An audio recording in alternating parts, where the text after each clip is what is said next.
Jezu, co będzie z dzieckiem? Pani, ale niech się pani odsunie. W samochodowym wypadku zostaje ranna dziewczyna, która zgodziła się urodzić za pieniądze dziecko bezpłodnej parze. Hej, ja kocham, rozumiesz? Nie wezmę od was więcej pieniędzy. Aga, ale tu nie chodzi o żadne pieniądze. Nie odda nam dziecka, ja widziałam jej twarz, mówicie, ona nam go nie odda. Ale co, tak jej się nagle odmieniło? Przecież sama dała ogłoszenie w internecie, że może urodzić dziecko bezpłodnej parze. Pani złośliwości nie robią na mnie żadnego wrażenia. Do szpitala trafia też sparaliżowana, atrakcyjna 28-latka. Dziewczyna jest szorstka i opryskliwa. Nie zależy jej na własnym zdrowiu. Że wreszcie nadszedł kres twoich kłopotów ze mną. Szantażuje również emocjonalnie swojego byłego męża i nie pozwala ułożyć mu na nowo swojego życia. Co mnie to cholery obchodzi twoja była żona? Do cholery będę ci płacił, ale pod jednym warunkiem. Para, która zapłaciła za urodzenie, chce zmusić nastolatkę do zmiany decyzji. Dziewczyna dostaje ataku drgawek i nie wiadomo, czy dziecko przeżyje.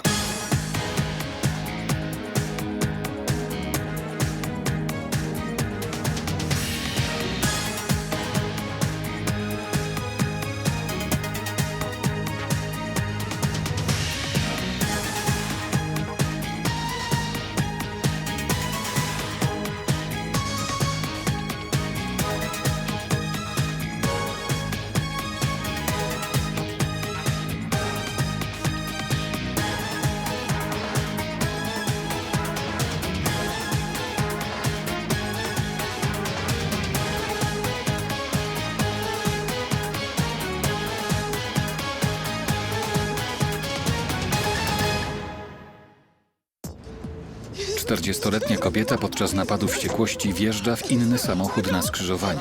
Wiezie ze sobą 19-letnią dziewczynę, która jest w 8. miesiącu ciąży. Halo? Słyszysz mnie? Nieprzytomna.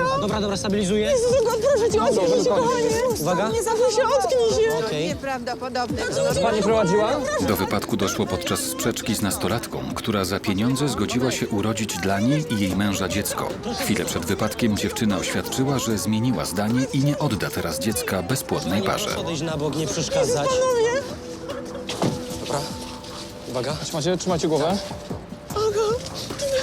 Na lewym boku. Na bok. Jezu, co będzie z dzieckiem? Kobieta, która spowodowała wypadek, jest w szoku. Boi się, że stało się coś dziecku, którego ojcem biologicznym jest jej mąż. Pani spokojnie. Bardziej nam pani pomoże, czekając z boku, dobrze? Masz drogi? Wiem państwu, żebyście się państwo odsunęli. Okej, dawaj. Okej. Proszę pani, ale proszę wyjść z karetki. Ale ja muszę z wami jechać, rozumiecie? Ale Nie może pani jechać z nami. moja siostra, proszę pana. Ale ja muszę z nią jechać. Kobieta okłamuje ratowników. Nie jest wcale siostrą nieprzytomnej dziewczyny, ale chce być blisko rannej. Biskupińska, więcej pani zrobi, jak pani nie będzie przeszkadzać. Proszę jechać za nami ulica Biskupińska. Proszę się odsunąć. Aga.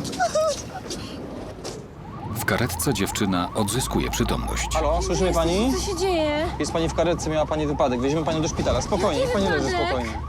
Jechała pani z siostrą samochodem bez pasu, uderzyła pani głową przy hamowaniu. Z siostrą? Jest zaskoczona, że kobieta udaje jej siostrę. Ma tylko matkę, z którą mieszka w małej wsi. Ojciec porzucił je dawno temu. Mogłoby zagrażać w ciąży. Spokojnie. Kobieta, która spowodowała wypadek, miała dać jej pieniądze na studia w zamian za urodzenie dziecka. Ratownicy z trudem uspokoili po drodze dziewczynę, która boi się, że jej nienarodzonemu dziecku stało się coś złego. Na ranną w wypadku nastolatkę czeka już w szpitalu dr Dominika Gajda. Karetka.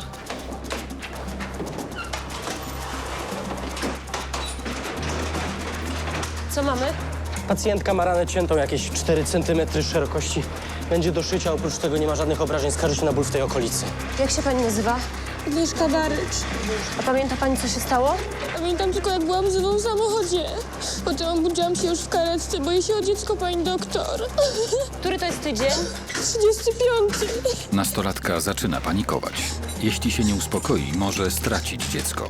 Doktor Dominika Gajda chce natychmiast zrobić USG płodu. Potem będzie musiała ustalić, czy dziewczyna nie odniosła jakichś obrażeń wewnętrznych w wypadku.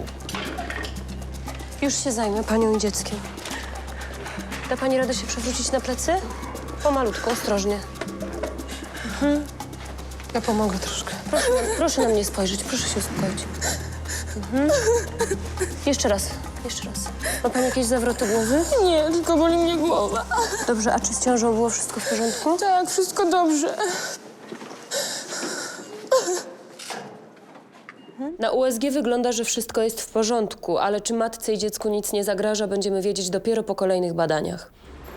Tymczasem do szpitala przyjeżdża kobieta, która zapłaciła pacjentce dr Gajdy za urodzenie dziecka. Nie wiem, zaraz się dowiem. No jechałam bezmyślnie, tak? Później. Proszę pani, może mi pani pomóc? Chwileczkę. Ale ja się bardzo spieszę, naprawdę. Proszę pani, co za zachowanie w ogóle? Proszę chwilkę poczekać. Ale tu jest moja siostra, ona jest w ciąży, jest w wypadku. Kim pani w ogóle jest? No jej siostrą, no. Dobrze, nazwisko poszanowane. Agnieszka Barycz. Aha, to ta pani w ciąży. Jest Sprawczyni wypadku nie panuje nad swoimi nerwami. Przed chwilą nie posłuchała policjantów, którzy kazali zostać jej na miejscu zdarzenia i przyjechała do szpitala. Agnieszka! Proszę stąd wyjść, dobrze? Ale to spokojnie, to jest moja proszę. siostra. Ja rozumiem, ale proszę wyjść i poczekać. Teraz jedzie na co z prześwietlenie. dzieckiem? Wszystko w porządku, ale musi pani dokładnie zapytać doktor Gajdy. Proszę wyjść, poczekać, później może... Kobieta uspokaja się, widząc, że nastolatka odzyskała przytomność. Jak ja mogłam tak wyjechać? Boże! Dlaczego jestem taką idiotką? Jak coś się stanie dziecku, ja sobie tego nigdy nie wybaczę. Boże, byłam zdenerwowana, pokłóciłyśmy się, no. Co ja mam teraz zrobić?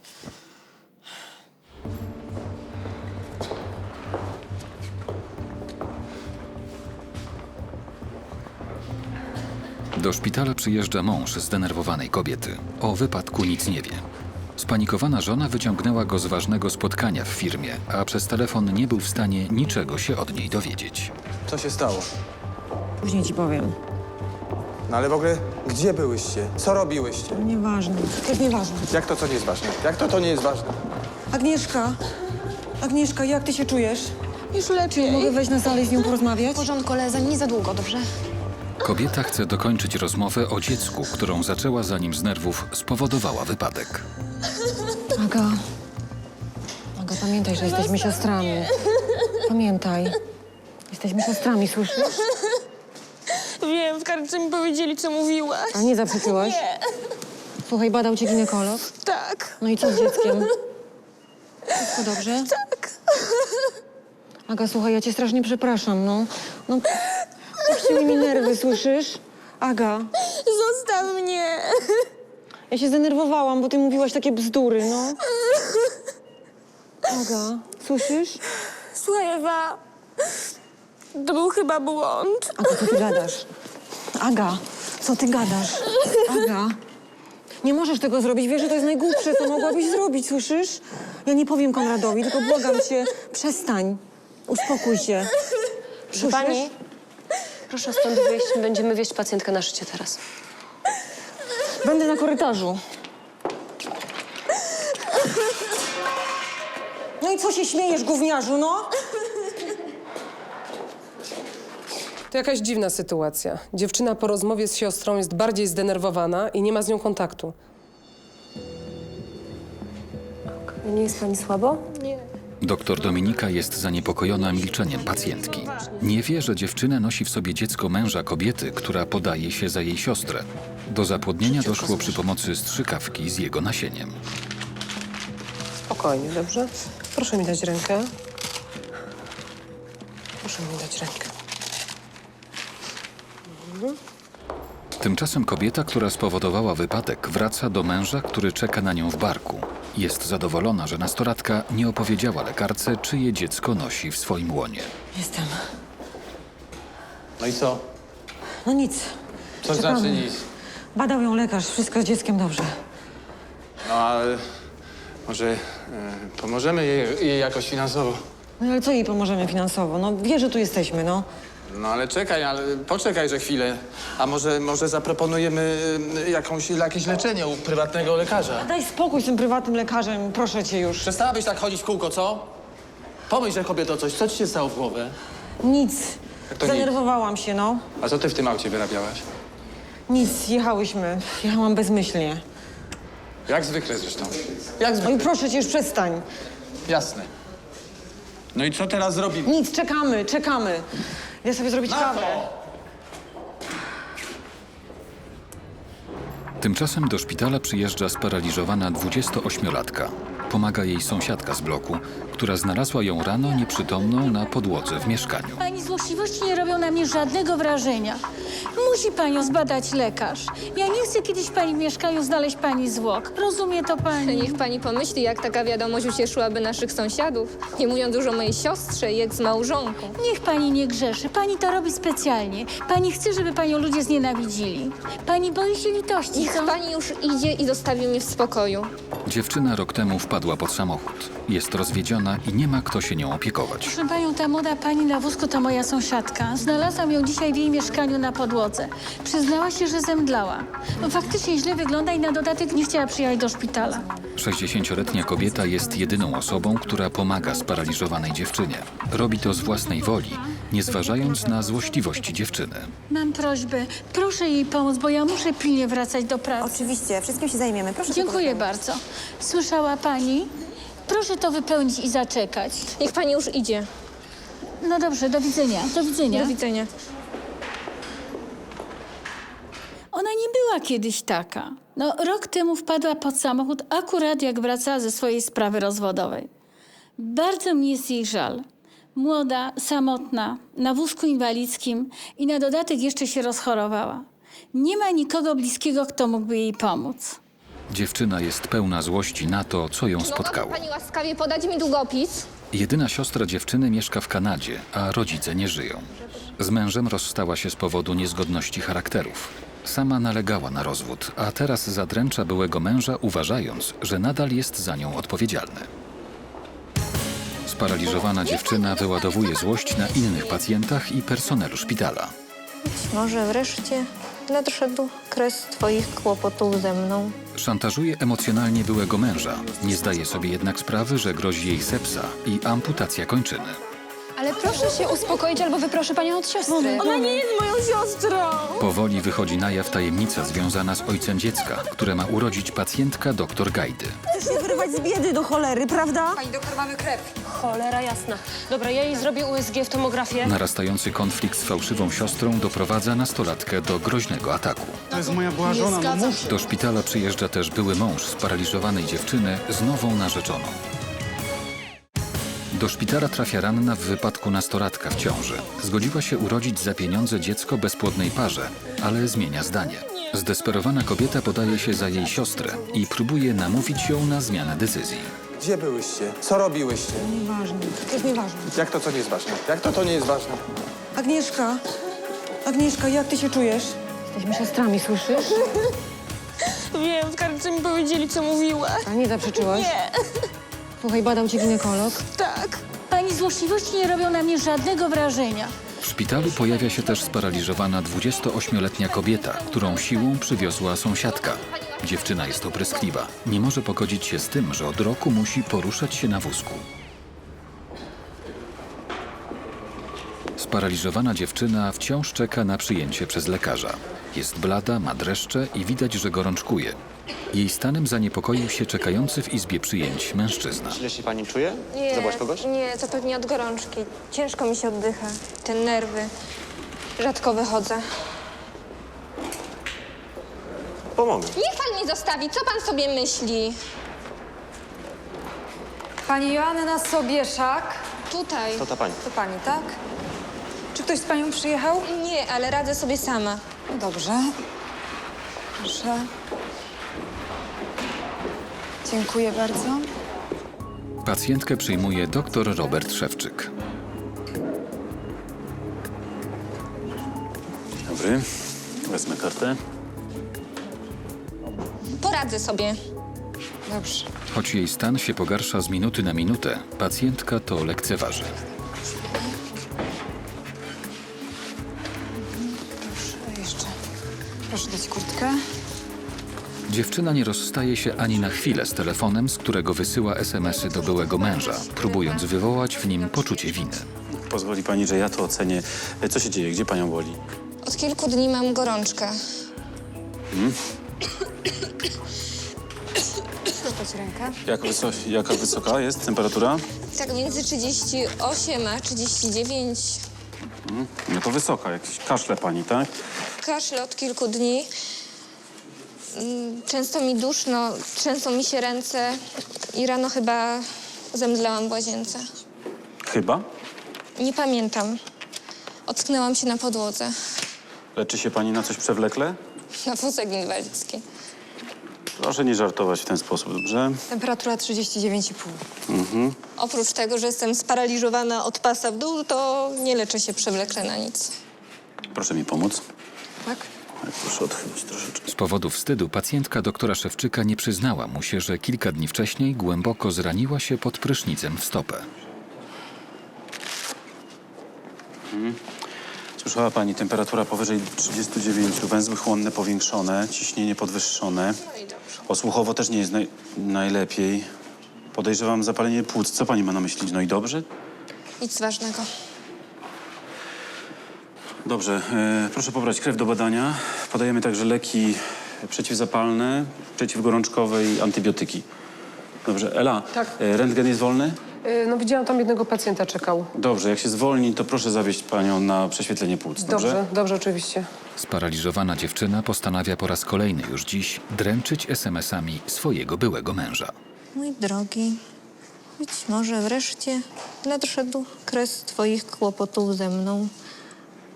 Pozdrawiam, Joasia. Tymczasem w szpitalnym barku rozpacza kobieta, która spowodowała wypadek. Uspokój się. Dlaczego nam nie pozwalają jej stąd zabrać? Będziemy mieli synka. Już niedługo. Nie, przecież ją zbadali, wszystko było dobrze. Kiedy ją będziemy mogli zabrać?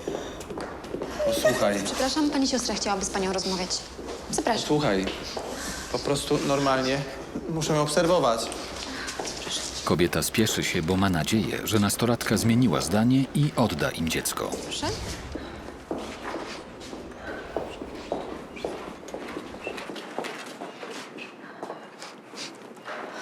Aga? Jak się czujesz? Głowa mnie trochę boli. Coś potrzebujesz? Może coś ci kupić? Słuchaj, ja naprawdę nie mogę oddać wam tego dziecka. Ale co ty mówisz? Przecież w samochodzie rozmawiałyśmy. Ja myślałam, że ci wytłumaczyłam. Aga. Tak, wiem, przepraszam, ale zrozum mnie. Ja je kocham, rozumiesz? Nie wezmę od was więcej pieniędzy. Aga! Ale tu nie chodzi o żadne pieniądze! Ale proszę się uspokoić albo wyproszę panią od siostry. Ona nie jest moją siostrą. Dobrze, w takim razie proszę wyjść. Proszę mi dać chwilę.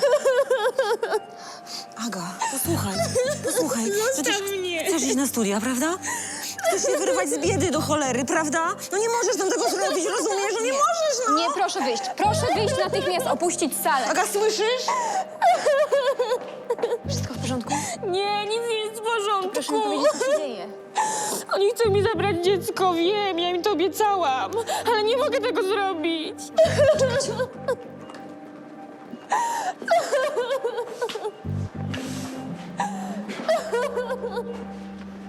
Nie ma Eli? Co się dzieje? Coś powiedzieć. No, co się dzieje? One nie są siostrami. Ta kobieta miała urodzić im dziecko, natomiast już tego nie chce. Powiedz mi, co mamy zrobić po tej sytuacji? Jezus, no my nic nie możemy zrobić. Słuchaj, ja muszę porozmawiać w takim razie z doktor Gajdą. Na pewno nie informuj tych ludzi o stanie pacjentki, dobrze? Dobra, Potem dobra. zobaczymy. No to jest sprawa dla sądu, nie dla nas. Ja idę do doktora Dominiki, dobrze? W porządku.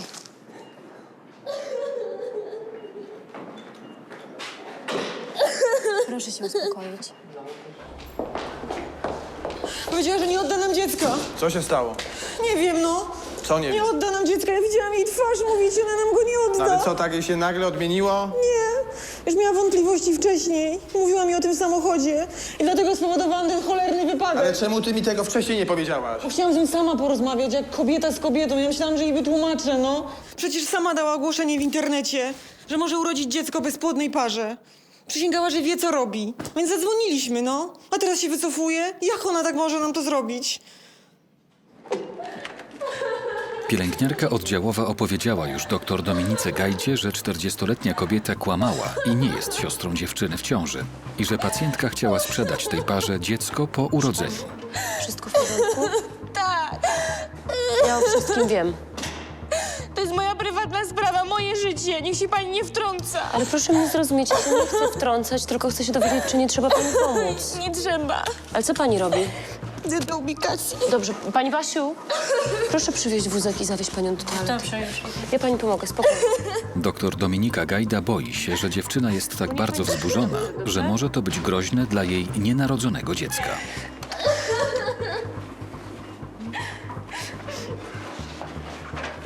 Pani Basiu, proszę mnie pilnować, dobrze? Dobrze. Powoli. Powoli.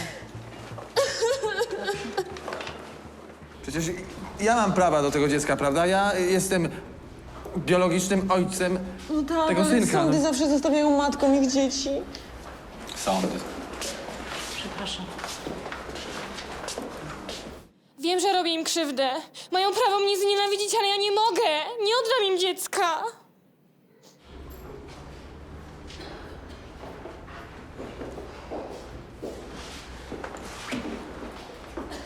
Agnieszka, słuchaj, co ty znowu porobiłaś?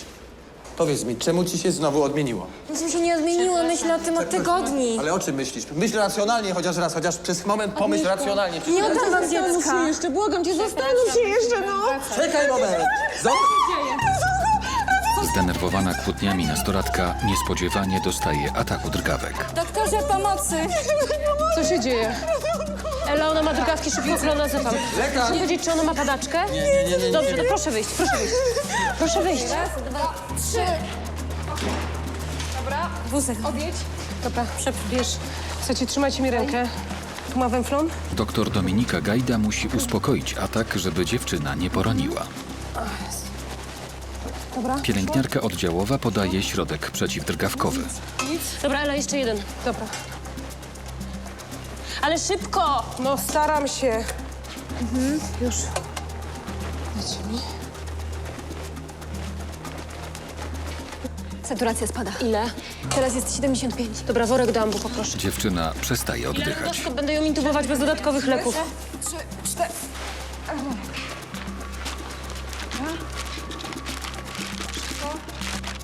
Proszę. Pani Basiu, proszę.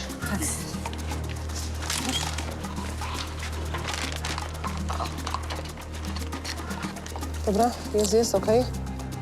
Doktorze, oddałam oczy. Cednikujemy, szybko. Nagle pacjentka zaczyna krwawić. Cholera jasna. Dobra, ja jej zrobię USG w tomografię. Szybko wieź tam aparat, a ty, Ela, po anestezjologa, po szefa i na tomograf. Dobra. Dzwoń. Tak. Skończyło się już badanie tomografem pacjentki dr Dominiki Gajdy. Poruszyła się. Proszę jej podać 5 mg midazolamu. Dobrze już.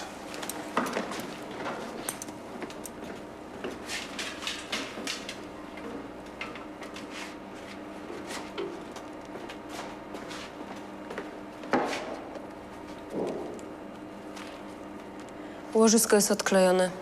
Jak natychmiast nie zrobimy cesarskiego cięcia, to matka się wykrwawi, a stracimy dziecko. Co się dzieje?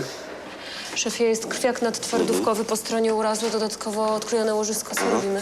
Musimy ją operować jednocześnie. Słuchaj, neurochirurdzy wiedzą? No wiedzą o operacji krwiaka, ale nie wiedzą o tym, że będę musiała zrobić cesarskie cięcie. Dobrze, przywoźcie ją na blog, ja z nimi pogadam. Oczywiście. To wytrzemy. Proszę mi tu. Operację należy wykonać bardzo szybko. Zespół neurochirurgów i ginekologów będzie operował jednocześnie. W przeciwnym razie matka i nienarodzone dziecko mogą umrzeć. Kobieta, która chciała kupić od nastolatki dziecko, jest zrozpaczona.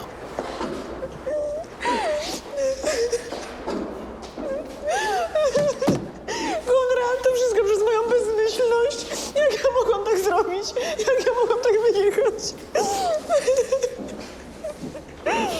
Słuchaj, no, nic się nie stało, zrozum, nic się nie stało. Wszystko będzie dobrze. Że oni umrą. Co będzie, jak oni umrą? Nikt nie umrze. Przepraszam, siostro. Chciałem się dowiedzieć, co z nimi. Ale z kim z nimi? No, z Agnieszką i moim synkiem. Proszę pana, ale my wszyscy wiemy, że państwo nie jesteście rodziną, więc ja nie mogę udzielić żadnych informacji. No przykro mi. No ale momencik, przecież ja jestem ojcem, prawda? Ojcem biologicznym tego dziecka. Chyba mam prawo wiedzieć. Dobrze, proszę pana, są na sali operacyjnej, zaraz będzie cesarskie cięcie. Dobrze? No i co ja mam mu powiedzieć? Matka i dziecko są w bardzo ciężkim stanie.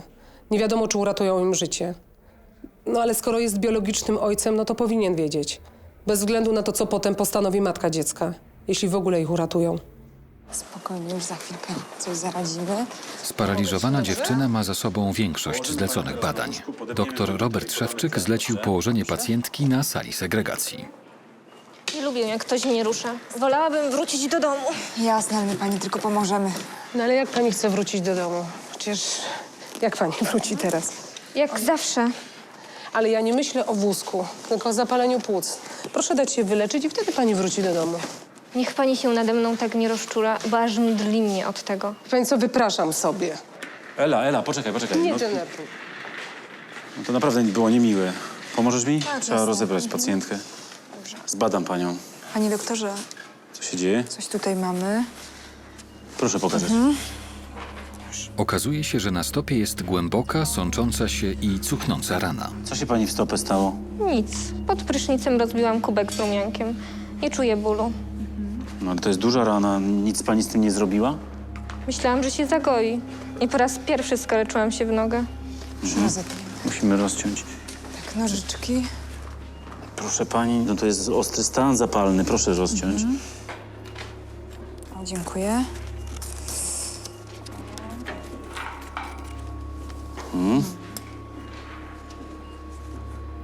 No tak, no. Niedokrwienie i ostry stan zapalny. Będę musiał się skonsultować z chirurgiem. Chirurg? Po co? No proszę pani, taki stan zapalny i niedokrwienie są bardzo groźne. Bardzo możliwe, że trzeba będzie panią operować.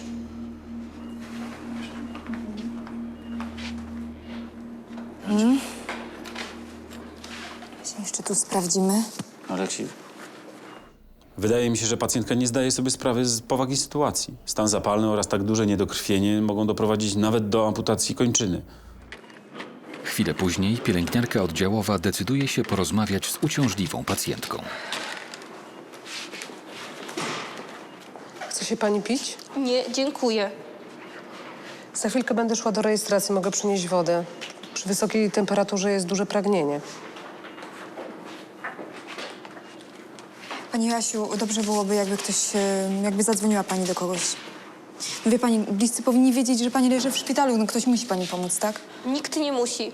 Radzę sobie. Mam rentę. Starcza na jedzenie, opłaty. Nawet mogę raz w tygodniu wynająć pielęgniarkę. Ale obawiam się, że raz w tygodniu nie wystarczy. Jak będzie pani po operacji, to pielęgniarka powinna być codziennie u pani. Niestety już rok temu po wypadku siostra pacjentki powiedziała jej, że nie może przylecieć, żeby się nią zajmować, bo ma pracę, rodzinę i własne życie. Również później nie chciała jej pomóc. Już. Rany boskie, dziewczyno, ty nas psychicznie wykończysz. Do więzienia przez ciebie pójdziemy. Co się pani Co ty stało? robisz? Boli cię coś? Co się dzieje? Łepniesz? Tak, jasne. Boli cię coś? Może mi pani podać telefon? Już, momencik. Spokojnie, proszę się położyć. Pacjentka chciała zadzwonić do swojej siostry do Kanady, ale w złości nie poprosiła o telefon pielęgniarek. Proszę.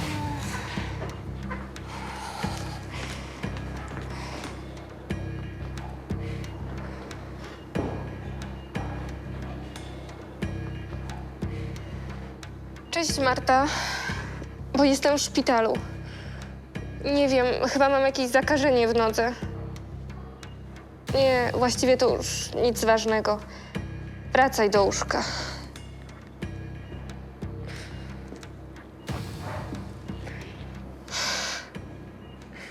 Tymczasem dr Szewczyk nie ma dobrych wieści na temat zdrowia swojej pacjentki. Wydaje mi się, że nic jej nie jest, ale zerknij na nią teraz, dobrze? Dobrze, jasne. Zobacz, mamy potwierdzenie uogólnionego zakażenia. Ale jeszcze nie sepsa. No nie, ale to jest bardzo niebezpieczne. Zobaczymy, co powie chirurg, ale obawiam się, że zasugeruje amputację.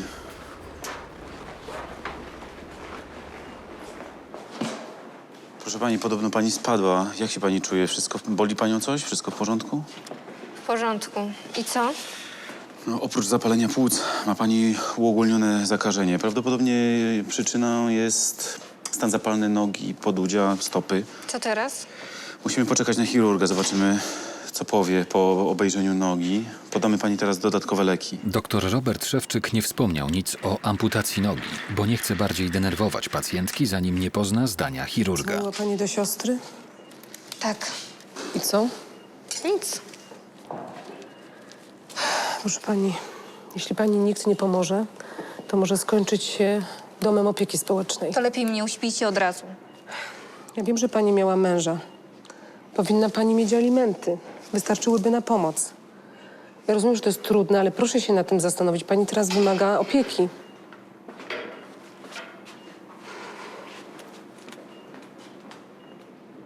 Rozumiem, że proszenie byłego męża o łaskę musi być straszne. Ale co ona może zrobić? Sparaliżowana pacjentka pojedzie na badanie potrzebne lekarzom przed operacją nogi. Pani Joasiu, już pani pomogę. Chwilę. Dobrze, proszę na mnie poczekać, ja zaraz wrócę. Dziewczyna decyduje się zadzwonić do byłego męża. Ma wciąż nadzieję, że do niej wróci i się nią zaopiekuje. Potrzebuję twojej pomocy, Krzysiek. Wiem, że byłam nie do zniesienia. Jestem w szpitalu. Przyjedź tu i porozmawiaj ze mną. Nie mam nikogo innego. Nikt nie chce mi pomóc. Dobra, jestem. Możemy jechać. Dobrze. Wszystko w porządku? Chyba tak. Telefon pacjentki okazał się skuteczny. Jej były mąż przyjechał do szpitala ze swoją nową narzeczoną. Nie zabierzesz jej, ja się To na jest to moja była żona, nie no zgadzam muszę się na to, to słyszysz? załatwić. Co mnie to cholery obchodzi twoja była żona? Ona cię zwyczajnie szantażuje. usiądź, naprawdę, załatwię. Posłuchaj Ostatnio mnie. załatwię, błagam Posłuchaj cię. mnie. Przepraszam. Chciałbym się dowiedzieć coś na temat pacjentki. Chwileczkę, dobrze? Sekundka. Dobrze, no i są. Tak. Obiecuję ci naprawdę, to już będzie ostatni raz. Nie wierzę ci, musisz to załatwić w końcu. Zrobię, błagam cię. Zostawię cię, usiądź, zobaczysz. naprawdę, załatwię. Mam nadzieję, że on nie zabierze jej do nas do domu. Nie zniosłabym tego. Ona jest zwykłą szantażystką, on ma miękkie serce. Nie on jest odpowiedzialny, że siedzi na wózku. Po wypadku kompletnie jej odbiło. Dalej uważa, że może do niego dzwonić, zajmować go swoimi sprawami. Musimy amputować nogę, żeby pani życie ratować. Pacjentka doktora Roberta po operacji nie będzie w stanie się sobą zajmować. Jeśli nie znajdzie pomocy, trafi do domu opieki społecznej. Do cholery będę ci płacił, ale pod jednym warunkiem. Zostawisz mnie w spokoju i przestaniesz więcej szantażować. Mam 30 lat, nie chcę iść do domu opieki. Umarłabym tam. Jestem na wózku, ale chcę żyć. Operowana dziewczyna będzie musiała podjąć decyzję, co zrobić z dzieckiem. On jest ojcem biologicznym. Może go odwiedzać, możemy go razem wychowywać. Idź, Konrad. To proszę za mną.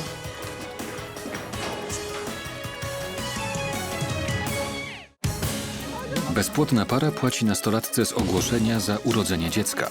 Dziewczyna jednak zmienia zdanie, chce je zatrzymać. Sprawczyni wypadku podszywa się pod jej siostrę, żeby wejść na oddział. Cały czas atakuje i nagabuje nastolatkę, żeby zmieniła zdanie. Nie możesz tego zrobić, wiesz, że to jest najgłupsze, co mogłabyś zrobić, słyszysz? Panie doktorze! Pacjentką doktora Roberta Szewczyka jest sparaliżowana kobieta, którą siłą przywiozła do szpitala życzliwa sąsiadka. Ma zapalenie płuc i ranę na stopie, która grozi amputacją całej nogi. Jeśli pani nic nie pomoże, to może skończyć się domem opieki społecznej. To lepiej mnie uśpijcie od razu. Do szpitala przyjeżdża jej były mąż z nową narzeczoną. Sparaliżowaną pacjentkę bada lekarz dyżurny z oddziału chirurgii, dr Wojciech Pirowski. Zrobię jeszcze USG tętnic. I co z moją nogą? W zranionej nodze rozwinęło się masywne zakażenie w tkankach miękkich na podudziu. Jest duży obrzęk, który nam utrudnia badanie. I to przez skaleczenie? Prawdopodobnie tak.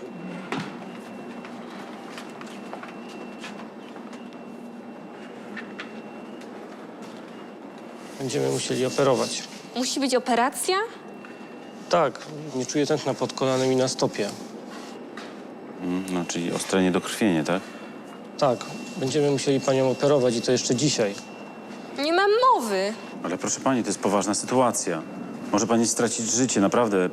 Nie zgadzam się. To jest bardzo groźny stan dla pani nogi, ale też dla całego organizmu. A może się okazać tak, że jutro będziemy amputować nogę, Nie ma żeby mowy. ratować pani Ale życie. proszę pani, może pani stracić życie, to jest bardzo poważna sytuacja. Nie możecie zrobić czegoś innego, cokolwiek. Staramy się. To na pewno jutro nie będziemy mieć wyboru co do zabiegu, który mamy wykonać.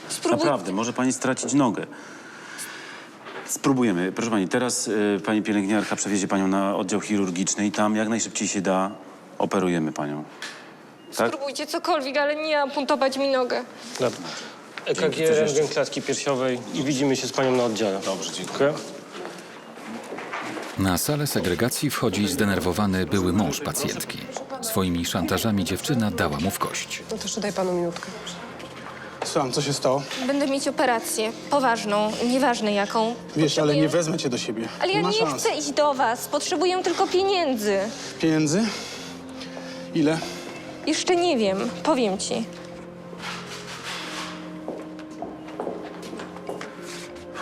Słuchaj, zastanów się, przelicz sobie to wszystko. Do cholery będę ci płacił, Dzięki. ale pod jednym warunkiem. Zostawisz mnie w spokoju i przestaniesz więcej szantażować. Zrozum, za 2 miesiące biorę ślub z Izą. Możesz spojrzeć na mnie? Możesz? Dogadaliśmy się? Zrozumiałaś, co do ciebie mówię? Tak.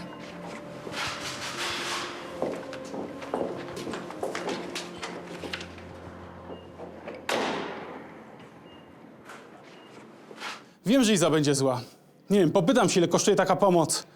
Kto ewentualnie mógłby jej udzielić. I żeby ona się wreszcie od nas odczepiła. Przed wejściem na blok operacyjny czeka zdenerwowana para, która chce kupić od operowanej nastolatki dziecko. Gdybym mogła sama urodzić to dziecko, nigdy by do tego nie doszło. To nieprawda. Biologicznym ojcem dziecka jest zdenerwowany mężczyzna. Para od lat starała się bezskutecznie o dziecko. Operowana nastolatka zdecydowała się wziąć pieniądze, ponieważ to była dla niej jedyna możliwość wyrwania się z biedy i pójścia na studia. Wszystko w porządku. Matka i dziecko czują się dobrze. Dzięki Bogu. Także rozmawiałam z lekarzami. Chłopczyk jest teraz w inkubatorze. Jest w bardzo dobrym stanie. Czy mogę zobaczyć synka? No ale tylko przez szybę. A ja? No przykro mi, pani nie jest z rodziny. No idź, Konrad. To proszę sama. Para jest załamana, bo nie wie, co po operacji dziewczyna zrobi z dzieckiem. Tam jest chłopczyk. Zostawię tu pana teraz.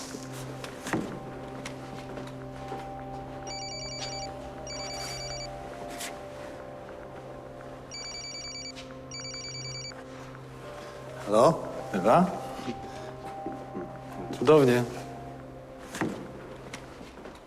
Dzień dobry, pani Asiu. Przyniosłam pani parę drobiazgów, ale może, żeby nie obciążać, zostawię tutaj to obok, dobrze? Lekarze zoperowali sparaliżowaną dziewczynę i na szczęście uratowali nogę. Kobieta prawdopodobnie spędzi w szpitalu jeszcze kilka tygodni. Czeka ją kolejna operacja, a później rehabilitacja. Już troszkę nastroju. Po wypisie do domu przez następne tygodnie ktoś będzie musiał jej pomagać w zwykłych, codziennych czynnościach. Co obok pani mieszka. Spotkałam ją w windzie, nawet chwilę rozmawialiśmy. Prosili, żeby panią serdecznie pozdrowić. Mam 30 lat, nie chcę iść do domu opieki. Umarłabym tam. Jestem na wózku, ale chcę żyć. Krzysiek dał mi pieniądze. Sąsiadka obiecała pomóc w znalezieniu opiekunki. Na pewno sobie poradzę.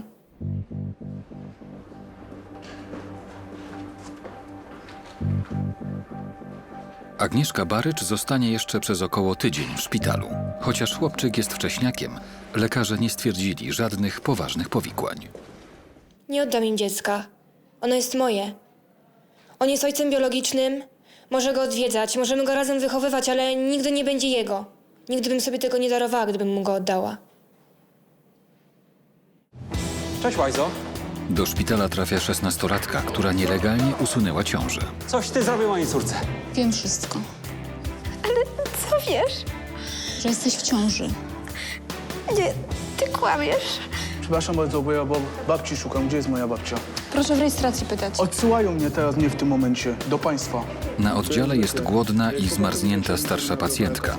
Kobieta ukrywa się w szpitalu przed wnukiem, który ją dręczy i okrada. Pilnuj pani swoich spraw. Hej, spokojnie. tu leży. Nie się pani, ja rozmawiam z babcią. Proszę nie takim tonem i takimi słowami, proszę stąd wyjść. Zająć się babcią, Już. to... Już. Stało się.